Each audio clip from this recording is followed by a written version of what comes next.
This video is intended solely for educational and learning purposes. We are not registered with SEBI. We strongly advise you to consult with a qualified financial advisor before making any financial decisions. Hello guys, welcome to my YouTube channel. सबसे पहले Nifty की बात करते हैं। Nifty ने 4 तारीख को 166 point नीचे अपना क्लोज दिया है। कुछ दिन पहले ही निफ्टी ने 25,700 के ऊपर इधर ब्रेकआउट दिया था, जिसके बाद निफ्टी ऊपर सस्टेन नहीं कर सकता और 26,000 पर उसने एक बार फिर से अपना रेसिस्टेंस शो दिया है। आप देख सकते हो डेली चार्ट में सबसे पहले थे निफ्टी कुछ दिनों के अंदर ही निफ्टी ने एक डबल टॉप पैटर्न बना दिया था, जिसके बाद निफ्टी ने 4 तारीख को अपना डबल टॉप पैटर्न नीचे की तरफ तोड़ा है और उसके साथ ही उसने अपना प्रीवियस रेजिस्टेंस जो सपोर्ट बन चुका था उसको नीचे की तरफ तोड़ दिया। ये तो डेली की बात। अभी निफ्टी तो हम 15 मिनट के चार्ट पे देखते हैं। जैसे कि आप 15 मिनट के चार्ट में निफ्टी को दे सकते हो, तो निफ्टी ने तो अपने प्रीवियस डे पर एक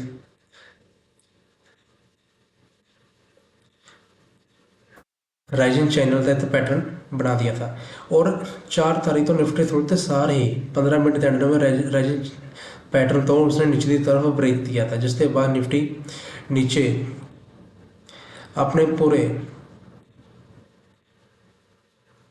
144.4 पॉइंट नीचे गिरी है, जिससे साफ पता चलता है निफ्टी अभी अपने बेरिश मोड में है। और अगर हम इसको और कम टाइम में देते हैं, आप 5 मिनट से चार्ट में देखिए, निफ्टी ने 2 बार कंसोलिडेशन करने की कोशिश की है,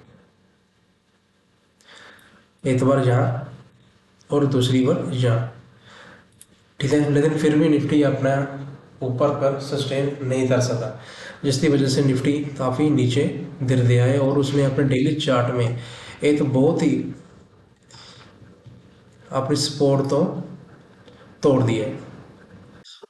3 तारीख तो निफ्टी नहीं थी, छोटी सी सपोर्ट ली थी, लेकिन वो सपोर्ट निफ्टी अपनी सस्टेन नहीं कर पाया और 4 तारीख तो उसने अपना प्रीवियस डे का लो तोड़ दिया, ठीक है। अगर हम निफ्टी देखें ऑप्शन डाटा की बात करें तो निफ्टी की अभी पीसीआर रेशो 0.91।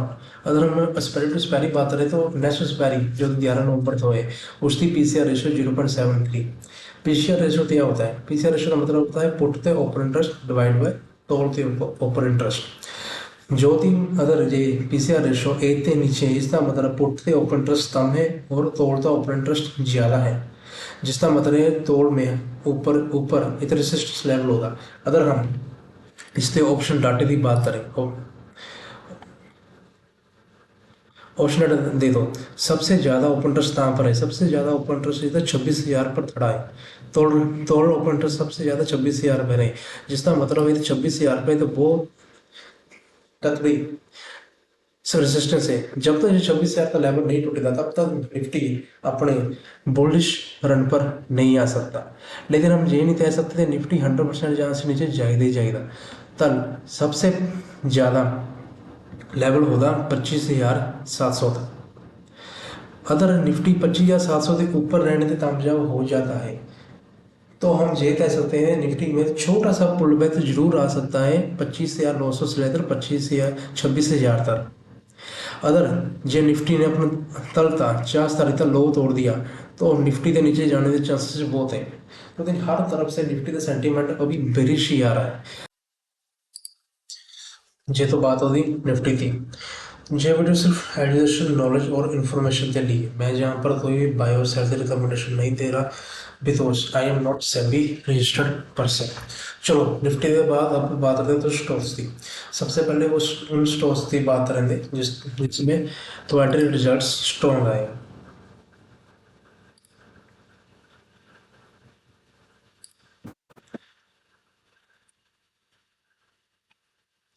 मैं हमेशा स्टॉक्स के लिए वीकली और डेली चार्ट यूज करता हूँ। Weekly chart for trend setting के लिए, डेली चार्ट फॉर ट्रेड के लिए। सबसे पहले बात करेंगे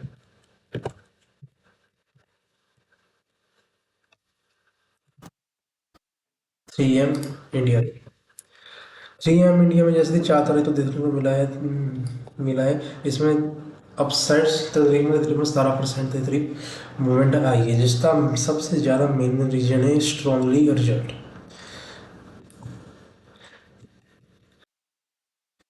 पीएम इंडिया के रिजल्ट में हमें देखने को मिला है नेट सेल सितंबर क्वार्टर थी 1266 करोड़ आई, जबकि पिछले क्वार्टर में 1195 करोड़ थी, और जीरो नेगेटिव थी तो पिछले 2024 सितंबर क्वार्टर में 1110 करोड़ थी। ऐसे ही अबिटा में भी हमें बढ़ोतरी देखने को मिली है, जैसे सितंबर 2025 में 256 करोड़ के करीब था, पिछले क्वार्टर 242 करोड़ के करीब था, और 2024 में सितंबर क्वार्टर में 183 करोड़ के करीब था। ऐसे ही पैट में भी इंक्रीजिंग आई है। चलो अभी चार्ट देखते हैं इसका 3M इंडिया का। 3M इंडिया में तो देखने तो मिला है कि इसने ये था अपनी रेसिस्टेंस तो ब्रेक दिया है स्ट्रॉन्ग वॉल्यूम के साथ। जब भी तो रेजिस्टेंस ब्रेक होती है उसकी कंफर्मेशन तब आती है जब वॉल्यूम इंक्रीज हो और जो क्लोजिंग प्राइस है वो रेजिस्टेंस से ऊपर। पर इसमें इस चार्ट में एक और बात है, ये तो इसने रेजिस्टेंस ब्रेक कर दी, पर इसकी अगली रेजिस्टेंस थे जो वो इससे 4 तरीके क्लोजिंग प्राइस थे आसपास ही है। अगर उसने जे रेजिस्टेंस उसने ब्रेक कर दिया और ऊपर सस्टेन किया तो हम ये कह सकते हैं जे अपना बुलिश ट्रेंड तो कंटिन्यू कर रहा है। और वॉल्यूम की बात करें तो 3M इंडिया में देखा गया था 2.29 लाख के तकरीबन वॉल्यूम ट्रेड हुआ है, जिसमें 23% डिलीवरी है इसकी। डिलीवरी का मतलब होता है शेयर होल्डर शेयर्स अपने पास कितना रहते हैं, और डॉलर ट्रेड क्वांटिटी होती है इंटरडे प्लस डिलीवरी की, ठीक है। और प्राइस एक्शन के हिसाब से ये अभी अपने रेजिस्टेंस जोन के करीब है। हम अगला स्टॉक की बात करते हैं। अगला स्टॉक है हिटाची। हिटाची एनर्जी में भी हमें देखने को मिला है, इसमें भी तकरीबन 14% के करीब तेजी आई है। इसमें भी तेजी का सबसे बड़ा कारण है इसके रिजल्ट्स से भी बहुत ज़्यादा स्ट्रॉन्ग आए। अगर हिटाची का रिजल्ट पर निगाह मारें तो इसकी नेट सेल सितंबर 2025 में 1832 करोड़ के करीब आई है, जबकि जून 2025 में इसकी सेल 1479 करोड़ के करीब थी, और 2024 के सितंबर क्वार्टर में 1553 करोड़ के करीब थी। ऐसे ही अबिटा में भी बढ़ोतरी देखने को मिली है। सितंबर 2025 में इसका अबिटा 299 करोड़ के करीब था, जून 2025 में इसका अबिटा 155 करोड़ के करीब था, और सितंबर 2024 में 110 करोड़ के करीब था। और पैट में भी सिमिलैरिटी की देखने को मिली है बढ़ोतरी। और इसका चार्ट देखें 14% के करीब तेजी जरूर रही है, ठीक है, लेकिन फिर भी इसका प्राइस पिछले शेयर की तरह ही रेजिस्टेंस के पास ही है, और इसमें भी ट्रेडेड क्वांटिटी लगभग 13.59 लाख के करीब आई और डिलीवरी सिर्फ 17% के करीब हुई है, ठीक है। ये तो होती है अच्छी की बात। अगर हम इसके बाद बात करें तो सिटी यूनियन बैंक। इसमें सिटी यूनियन बैंक में सबसे बड़ी बात है कि ये अपने ऑल टाइम हाई पर ट्रेड कर रहा है, और इसका भी आज तकरीबन 10% के करीब तेजी है। और इसके रिजल्ट्स देते तो सिटी यूनियन बैंक की जो इंटरेस्ट इनकम है, जो हमारे मैन्युफैक्चरिंग ट्रेडिंग सेक्टर होते हैं उसकी हमारी रेवेन्यू होता है सेल, ठीक है ना, लेकिन बैंक में इंटरेस्ट इनकम ही उसका रेवेन्यू होता है। जो इंटरेस्ट इनकम है इसकी सितंबर 2025 में वो आई है 1653 के करीब, जून 2025 में 1605, और 2024 के सितंबर में 1434 के करीब। और ऑपरेटिंग प्रॉफिट में भी इससे इंक्रीज देखने को मिला है, और पैट में भी। लेकिन इस बैंक में हाईएस्ट लोन ग्रोथ देखने को मिली है। लोन 90% के करीब इंक्रीज हुए और डिपॉजिट 31% के करीब इंक्रीज हुए हैं जेरली बेसिस। अगर एसेट क्वालिटी की बात करें तो एंड की जो एसेट्स होती है वो 2.42% हुई होती है, जो कि पिछले साल थी 3.59%। ऐसे ही नेट एनपीए 0.9% हो गए, जबकि पिछले साल था 1.62%। रिजल्ट स्टोक्स से बात हो जाएगा, स्टोक्स से बात करते हैं, जिसमें तो इन्होंने तो चार्ट पैटर्न बना हुआ है, चाहे वो कैंडलस्टिक पैटर्न हो चार्ट पैटर्न से, ठीक है। सबसे पहले सबसे पहले बात करते हैं general fertiliser.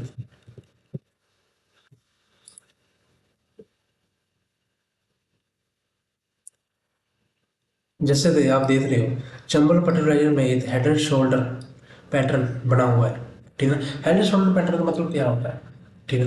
Head and shoulder pattern का मतलब होता है कि पहले सबसे पहले बायर्स एक्टिवेट होते हैं, ठीक है ना, शेयर प्राइस ऊपर जाने लगता है, ठीक है। फिर सेलर्स एक्टिवेट होते हैं, शेयर प्राइस नीचे जाने लगता है, और जहाँ पर जो ट्रेंड लाइन बन जाती है उसी ट्रेंड लाइन पर, ठीक है ना, बायर्स फिर एक्टिवेट होते हैं और वो अपने प्रीवियस हाई था, जो प्रीवियस हाई होता है उसे तोड़ वो ऊपर जाते हैं।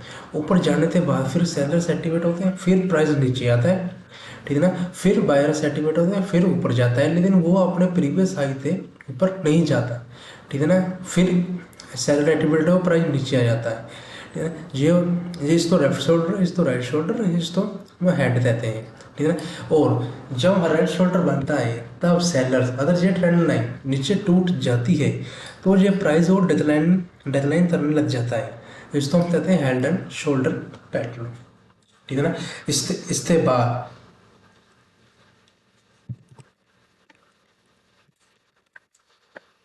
ज्योति सीएनसी ऑटोमेशन। अब बात करते हैं ज्योति सीएनसी ऑटोमेशन की। ज्योति सीएनसी ऑटोमेशन में हमें एक वाइड मोनोपोली टेंडर देखने तो मिली है। वाइड मोनोपोली टेंडर तब बनती है, वाइड मोनोपोली टेंडर सबसे ज़्यादा बेनिफिशियल तब होती है जब प्राइस का ट्रेंड डाउन चल रहा हो और इस सपोर्ट लेवल पे तो वाइड मोनोपोली टेंडर बन जाए और उसके बाद जो उसका ट्रेंड है वो रिवर्स हो जाए, यानी कि डाउन ट्रेंड से अप ट्रेंड हो जाए। जो इसके बाद तो हाँ, तो आज में हमें एक हैमर देखने तो मिला है। हैमर की नीचे वाली शेडो सबसे ज़्यादा होती है, और जब सबसे नीचे बने, यानी कि जब प्राइस डाउन चल रहा हो और नीचे तो हमें हैमर दिखाई देने तो पड़ता है। इसका मतलब ये होता है नीचे से बायर एक्टिवेट हुए और उन्होंने प्राइस तो ऊपर तो पुश किया है, ये भी तो ट्रेंड रिवर्सल होता है तो साइन होता है।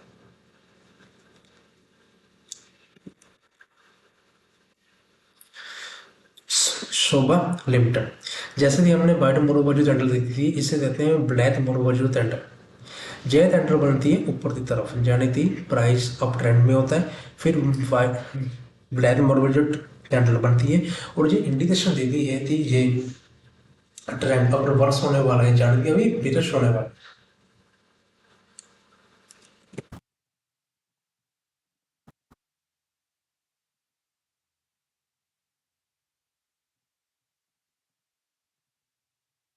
Next is blue star limited.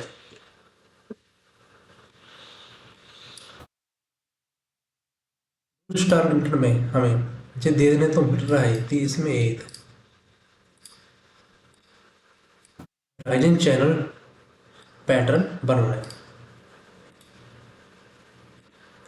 Right channel pattern में क्या होता है, राइट चैनल पैटर्न में एक किस्म की कंसोलिडेशन होती है, जहाँ पर प्राइस सबसे पहले ऊपर लेवल पर टकराता है, फिर नीचे आता है, नीचे टकराता है, फिर ऊपर टकराता है, फिर नीचे टकराता है।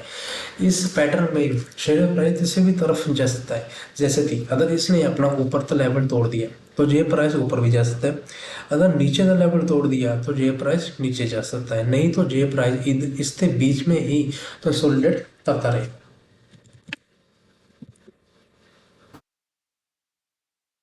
National UTI AMC, UTI AMC में हमें देखने तो मिला है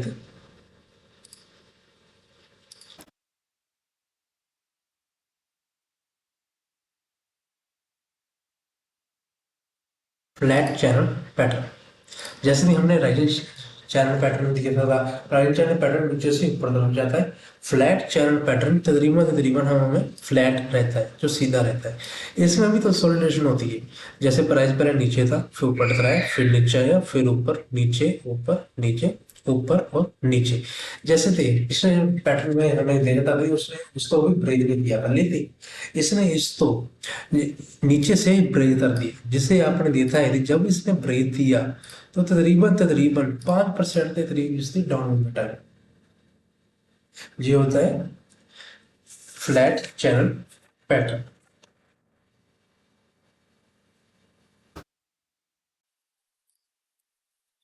इस चैनल पर मैं आपको डेली स्टोर्स मार्केट ते अपडेट होता है जिसमें हम देखते हैं कौन से स्टोर्स में चार्ट पैटर्न जब एनालिसिस स्टेटस बन रहे हैं जे सिर्फ एजुकेशनल पर्पज के लिए मैं जहाँ बाय या सेल की रिकमेंडेशन नहीं कर रहा मार्केट में कोई भी डिसीजन लेने से पहले अपने फाइनेंशियल एडवाइजर से सलाह जरूर करें।